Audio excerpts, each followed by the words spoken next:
So hello everyone. हमारा आज full stack data analysis का डे 11 है मे बी। ठीक है, तो आज हम करेंगे कीवर्ड्स। कीवर्ड्स कौन से?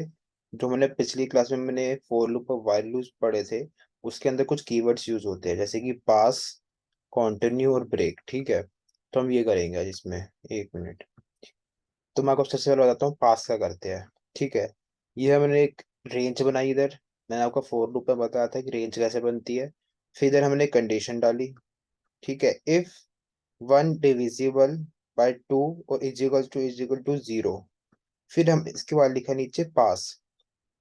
पास के बाद हम लिखा है प्रिंट। प्रिंट की स्टेटमेंट क्या होगा?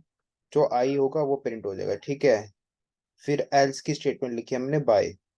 इसके अंदर के सबसे मेन मतलब क्या हुआ, ये पास हमने यहाँ क्यों लिखा? जरूरी नहीं हम पास किसी के बीच में लिखे, हम कहीं भी लिख सकते हैं इसको। ठीक है, चाहे तो मैं इसको एल्स के नीचे यहाँ भी लिख सकता हूँ। ठीक है, बट मैंने इसको ऊपर लिखा, मैं आपको नीचे भी दिखाऊंगा नेक्स्ट क्वेश्चन करके। ठीक है, तो ये पास क्या करता है मैं बताता हूँ। देखो, सबसे पहला क्या है इसमें, four I in range. Range का मतलब क्या होता है? ये 1 से लेकर 10 तक रन होगा। ठीक है, if two is divisible by, और इसका जीरो आ रहा है रिमाइंडर, तो ये प्रिंट करेगा आई। ठीक है, एल्स क्या करेगा? बाय। अब देखो, टू से डिविजिबल मतलब आपका प्रिंट होगा आपका आई, मतलब जो नंबर होंगे जैसे कि वन पे सबसे पहले वन रन होगा यहाँ पे। ठीक है, वन की आई है, तो आई के चेक करेगा ये टू से डिविजिबल होकर जीरो आ रहा है, तो ये तो वन तो हो ही नहीं सकता टू से डिविजिबल। ठीक है, तो ये इससे बाहर आ जाएगा, एल्स पे जाएगा। फिर एल्स के जाने के बाद ये बाय प्रिंट कर देगा। क्यों? क्योंकि वन तो डिविजिबल है ही नहीं टू से। ठीक है, तो सबसे पहले इसका आउटपुट आ गया बाय। देखो, ये बाय लिखा आ गया इधर। ठीक है, अब देखो, फोर आई इन रेंज। अब two is divisible by two, इसका रिमाइंडर जीरो आ रहा है तो हाँ। फिर क्या करेगा ये? Print I. अब तुम्हारे मन में ये क्वेश्चन होगा कि ये पास क्या करेगा? पास कुछ करता ही नहीं है। ठीक है, मैंने ऊपर ही लिख दिया, देखो, डज नथिंग। पास कुछ करता ही नहीं है, ये सिर्फ ऐसे लिखते हैं हम लोग इसको। पास कुछ नहीं करता है। ठीक है, फिर क्या प्रिंट हो गया? टू। क्यों? क्योंकि टू तो डिविजिबल था ना टू टू से, तो टू आ गया। फिर ये थ्री हो जाएगा क्योंकि हम लूप चला रहे हैं। तो ये प्रिंट होने के बाद ये यहाँ से वापसी जाएगा ऊपर। यहाँ से ऊपर जाने के बाद ये थ्री होगी वैल्यू इसकी। ठीक है, अब थ्री होने के बाद ये चेक करेगा थ्री इज डिजिबल बाय टू, नहीं। फिर क्या करेगा ये? इफ की कंडीशन फॉल्स होगी, तो अब जाएगा ये एल्स पे। एल्स क्या है? बाय। फिर बाय प्रिंट हो गया। ठीक है, फिर इसका अगला क्वेश्चन हो गया फोर। फोर टू से डिजिबल हो जाएगा तो ये आई प्रिंट कर देगा। फोर देखो प्रिंट हो गया इधर। ठीक है, इसके बाद क्या कह रहा है? फिर फाइव हो जाएगा।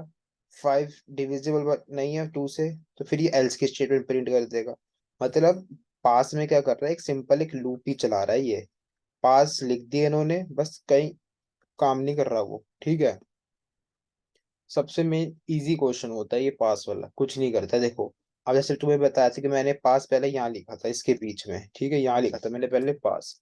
अब मैं इसको यहाँ से हटा के यहाँ लिख दूँ तो कोई डिफरेंस नहीं होने वाला, वही आएगा। देखो, फोर आई इन रेंज, एक से लेकर 10 तक हमने रेंज डाली इसकी, 11 तक और 10 तक रन होगा। If two is divisible by two, ठीक है, प्रिंट क्या होगा? आई। आई को फिर हम उसका स्क्वायर कर देंगे, ये स्क्वायर की वैल्यू डाल दी ना, टू मल्टीप्लीकेशन है तो मतलब स्क्वायर हो गया ये। अगर वो डिविजिबल नहीं है तो पास। ठीक है, अब तुम्हारे मन में ये भी क्वेश्चन हो सकता है कि सर हमें जैसे कि बिना इफ के भी ऐसे हमारा रन हो सकता है ये। ठीक है, ऐसे भी रन हो सकता है, बट हम इसको ऐसे लिखते हैं जस्ट बिकॉज ऑफ अंडरस्टैंडिंग के लिए। ठीक है, तो हम इसका आउटपुट क्या आएगा? देखो, four I in range. One सबसे पहले वन से स्टार्ट होगा। वन तो डिविजिबल है नहीं, तो ये एल्स में आएगा। एल्स में क्या स्टेटमेंट है? कुछ है ही नहीं, पास। तो ये कुछ प्रिंट नहीं करेगा। फिर टू आएगा, टू है डिविजिबल? हाँ है। फिर प्रिंट पे गया, यहाँ तक तो टू वैल्यू थी। अब क्या किया इसने? टू का ये स्क्वायर कर दिया। देखो, स्क्वायर की वैल्यू डालती है ना, स्क्वायर का साइन है दो मल्टीप्लिकेशन, फिर टू। तो टू का स्क्वायर टू कितना होता है? फोर। ठीक है, अब आपकी वैल्यू आती है अभी थ्री। 3 तो डिजिबल है नहीं, तो वो एल्स हो जाके पास हो जाएगा। अब आता है 4। 4 डिजिबल है, फिर यहाँ पे 4 आ जाएगी आई की वैल्यू, फिर इसको 2 से स्क्वायर कर देंगे, कितना होता है 16। ठीक है। फिर आता है आपका 5। 5 नहीं होता, वो एल्स में जाके पास हो जाएगा इधर जाके, ठीक है। फिर आता है 6। 6 होता है डिजिबल, हाँ होता है। फिर प्रिंट में जाएगा, यहाँ तक इसकी 6 वैल्यू थी, ठीक है। अब 6 का उसने स्क्वायर कर दिया, कितना हो गया 6 का स्क्वायर 36, ठीक है। अब आता है आपका 7। 7 तो होगा नहीं, तो एल से जाके पास हो जाएगा। फिर आती है 8 वैल्यू, 8 हो जाता है डिविजिबल, हाँ होता है।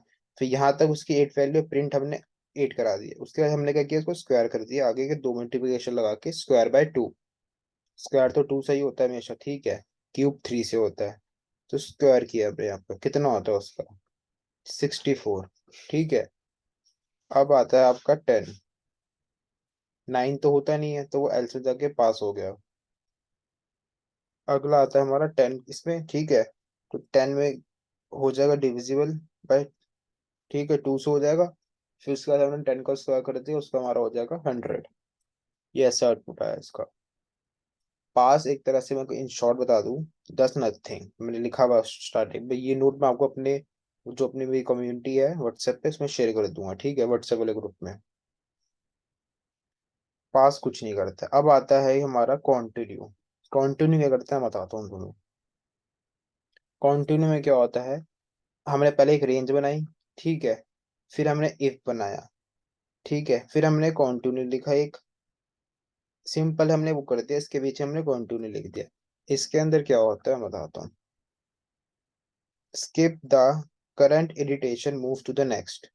मतलब कि अगर तुम्हारी जो तुमने ये कंडीशन डाली है इफ वाली, ठीक है, अगर ये ट्रू है हमारी, ठीक है, तो वो स्किप कर देगा। जैसे ही हमारी यहाँ पे कंडीशन ट्रू होगी ना, जैसे कि इफ, देखो अगर मतलब बताता हूँ करके पूरा, ठीक है। 1 से लेकर 11 तक है, तो हम 10 तक जाएंगे, ठीक है। अब इसके अंदर क्या है, सबसे पहले मैंने 1 लिया, 1 इज डिविजिबल बाय 2, नहीं जाता। तो हम एल्स में गए, उसने कर दिया हमने प्रिंट बाय, तो बाय सबसे पहले प्रिंट हो गया, ठीक है ऐसे। अब अगला आता है 2। यहाँ पे 1 तो हो गया हमारा, अब आता है 2। 2 डिविजिबल होता है, यस। ये जैसी ट्रू हुआ ये, इसके बाद की कंडीशन है फॉल्स, सॉरी कंटिन्यू। जैसे ये कंटिन्यू को देखेगा, ये वापसी चले जाएगा किधर, इस वाली रेंज में। ये नीचे की इस कंडीशन, इस वाली कंडीशन को वो हटा देगा, आगे रन ही नहीं करेगा। जैसी कंटिन्यू हुआ, ट्रू हमारी कंडीशन हुई, उसके बाद भी इस कंडीशन को वो स्किप कर देगा, ठीक है। फिर स्किप होने का क्या करेगा, वापसी ऊपर जाएगा। वापसी ऊपर गया तो उसकी वैल्यू अब 3 हो जाएगी, पहले 2 थी अब 3 है। अब 3 देखेगा कि डिविजिबल 2 है, नहीं है, वो इस वाले इसमें जाएगा ही नहीं। अब वो सीधा जाएगा एल्स में, क्यों, क्योंकि ये तो फॉल्स हो गया ना, पहली पहली लाइन में फॉल्स हो गया ये तो, ठीक है। अब हो गया आपका एल्स, तो आपका दूसरी बार बाय प्रिंट हो गया, ठीक है। पहला हुआ था जब 1 था, ये वाला हुआ था जब 1 था, ये था हुआ जब 3 है, ठीक है। अब आता है 4। 4 पे डिविजिबल बाय 2, यस होता है। फिर से ये ट्रू हो गई, फिर ये नीचे वाली लाइन में जाएगा अपनी, फिर ये कंटिन्यू पड़ेगा। जैसे ये कंटिन्यू पड़ेगा, ये इस वाली इरिटेशन को स्किप कर देगा, ठीक है। इसको स्किप करते ही फिर वो वापसी ऊपर जाएगा 4 वाली लाइन में। फिर वो देखेगा रेंज अपनी, अब हो जाएगा 5। 5 होने के बाद वो देखेगा कि वो 2 से डिविजिबल है, नहीं हुआ वो। फिर वो सीधा स्किप इफ वाली लाइन को हटा के सीधा एल्स पे आ जाएगा। एल्स होने के बाद वो बाय प्रिंट कर देगा। ये हो गया आपका फर्स्ट वाले का, ये हो गया आप, रुको, ये हो गया फर्स्ट, ये हो गया आपका 3 वाले का, ये हो गया 5 वाले का, ठीक है। अब आता है 6, ठीक है। 6, अब 6 में क्या होगा, 6 में भी देखो डिविजिबल बाय 2 है, हाँ है। जैसे ये हुआ, उसके बाद क्या करेगा, ये कंटिन्यू पढ़ेगा, कंटिन्यू पढ़ते ही ये वापसी ऊपर चले जाएगा। जैसे ये वापसी ऊपर गया, इसमें क्या होगा, दोबारा ये 8 वैल्यू पढ़ लेगा। 8 वैल्यू पढ़ेगा, 8 तो पहले पढ़ ली उसने, ठीक है। 9 पढ़ेगा, 9 क्या है, डिविजिबल नहीं है, तो एल्स में जाएगा, वो बाय प्रिंट कर देगा, ठीक है। तो ऐसे करके जो 2 से डिविजिबल नहीं होंगे, उसमें वो बाय प्रिंट कर देगा। अगर जो हुए जैसे वो कंडीशन ट्रू हुई, ये वाली कंडीशन ट्रू, इसके नीचे मैंने कंटिन्यू लिख दिया, ठीक है। तो ये क्या करेगा, कंटिन्यू हो जैसी वर्ड पढ़ते ही ये वापसी ऊपर वाले लूप में चले जाएगा, ये नीचे कंटिन्यू ही नहीं करेगा, ठीक है। तो कंटिन्यू में क्या है,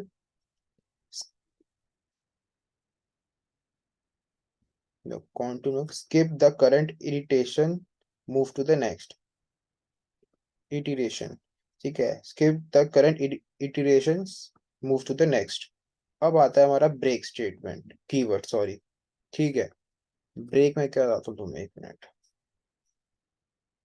देखो, ब्रेक बहुत इजी है, ठीक है। ब्रेक में क्या है, जैसे कि हमने ऊपर एक रेंज बनाई 1 से लेकर 11 तक, ठीक है। सबसे देखो, सबसे पहले क्या आएगा इसके अंदर, 1, ठीक है। जैसे ही एक हमने लूप स्टार्ट करी, ठीक है, लूप स्टार्ट किया, किससे हुआ लूप स्टार्ट, 1 से। 1 हुआ, तो ये पहले में ही फॉल्स हो गया, तो इसने क्या किया, इस वाले को हटा के सीधा वो एल्स में रीड करेगा। एल्स रीड करा, उसने बाय प्रिंट कर दिया, ठीक है। और अब होगी इसकी लूप चलेगा 2 का। 2 क्या है इसका, 2/2 डिविजिबल बाय 0, ठीक है। यस, ट्रू है ये कंडीशन। फिर क्या है, ब्रेक, जैसे ही ये ब्रेक पड़ेगा, इसके बाद ये नेक्स्ट के बाद कुछ पड़ेगा ही नहीं। एक मिनट, ठीक है। जैसे ही इसने ब्रेक वर्ड कीवर्ड पढ़ा यहाँ पे, इसके बाद क्या करेगा, ये कोड को वहीं रोक देगा, उसके आगे आगे वाले लूप में जाएगा ही नहीं, 3 4 5 6 7 8 9 10। जैसे ही इसका ब्रेक स्टेट कीवर्ड पड़ेगा, ये वहीं पे पूरे कोड को रोक देगा, ठीक है। ब्रेक के वर्ड से समझ रहे हो कि ब्रेक।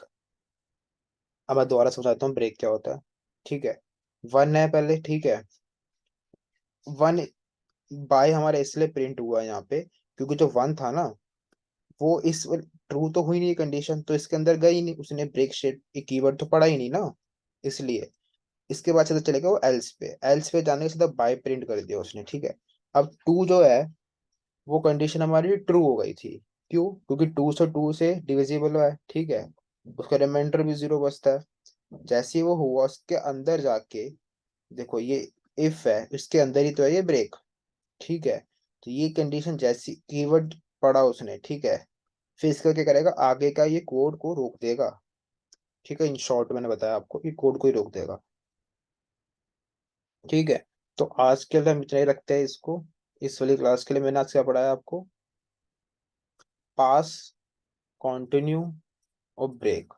पास क्या करता है, कुछ नहीं करता है, ठीक है। कंटिन्यू क्या करता है, कंटिन्यू जो होता है ना, वो करंट इटरेशंस को स्किप कर देता है, मतलब कि एक लूप है ना। देखो, कहाँ गया? हाँ, देखो मैंने बताया था ना, जैसे तो ये कंडीशन जैसी ट्रू हो गई, तो ये वाली इफ वाली कंडीशन को वो हमेशा स्किप कर देगा, वो एल्स एल्स वाली प्रिंट करेगा खाली, ठीक है। अब इसके आगे मैंने क्या पढ़ा था तुम्हें, ब्रेक। ब्रेक मैंने बता दिया, ब्रेक क्या करता है, वो लूप को ही रोक देगा, अगर एक भी कंडीशन उसकी ट्रू हुई, जैसे उसने ब्रेक स्टेटमेंट पढ़ी, कीवर्ड देखा, वो वहीं पे कोड को रोक देगा, ठीक है। तो आज की क्लास, अगली क्लास में हम करेंगे नेस्टेड लूप। मैंने नेस्टेड लूप के भी लूप मेरे पास ये है नोट्स, ठीक है, नेस्टेड पढ़ेंगे।